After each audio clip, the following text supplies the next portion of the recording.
Hi, this is Brian with Mingo Smart Factory, and in this video we're going to review a brand new feature which is conditional highlighting and formatting of different metrics on the scoreboards.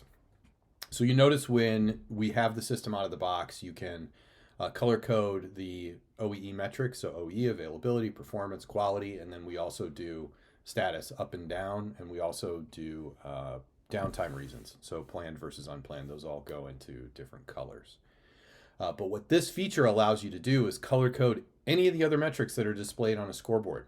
So if I want to change the color coding of actual cycle time, so maybe a cycle time greater than 10 but below 20 is one color, but greater than 20 is a different color, I can do that. So the way I do that is I go to my scoreboard, pick the scoreboard that I want to modify. So in this case, it's IJ2 all. And let's actually do that actual parts per minute color highlighting. So I'm going to click here on the metric that I want to do.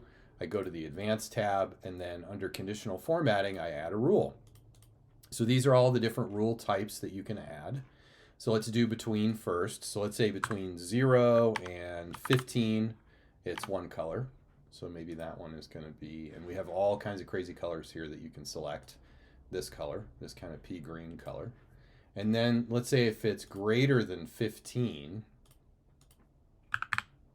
we'll make it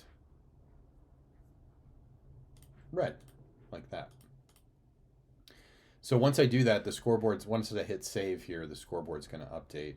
One thing to know, if you have overlapping rules, it will just evaluate to the first one. So if I said between 0 and 15 and then greater than 14, it would be the green color, because that's the first rule it found. You can change the order of that by dragging them around. So in that case, now if this was greater than 14 and between 0 and 15, this would be the first rule that would be true, and that would be the color that would be shown. All right, so we'll hit update, and then let's take a look at this scoreboard. Here we go. We got our colors. The way this works is it's on a scoreboard by scoreboard basis. The other thing that's really cool, though, is it does update automatically. So if I make a change on another screen here, I'm going to make a change to the colors on this particular scoreboard and that metric. It will update immediately when I save it, which is pretty cool.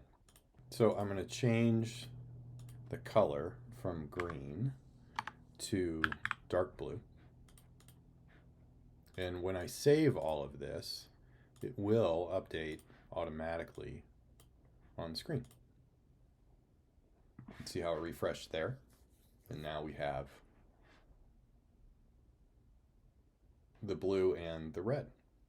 One other thing to know too is when you're looking at the scoreboards, scoreboard configurations, so the one we just did, it will show a little paintbrush icon right here to tell you that you have conditional formatting on it.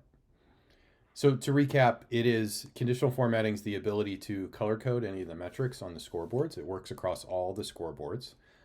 You can set a set of rules along with different colors that show up on there, and they all update in real time.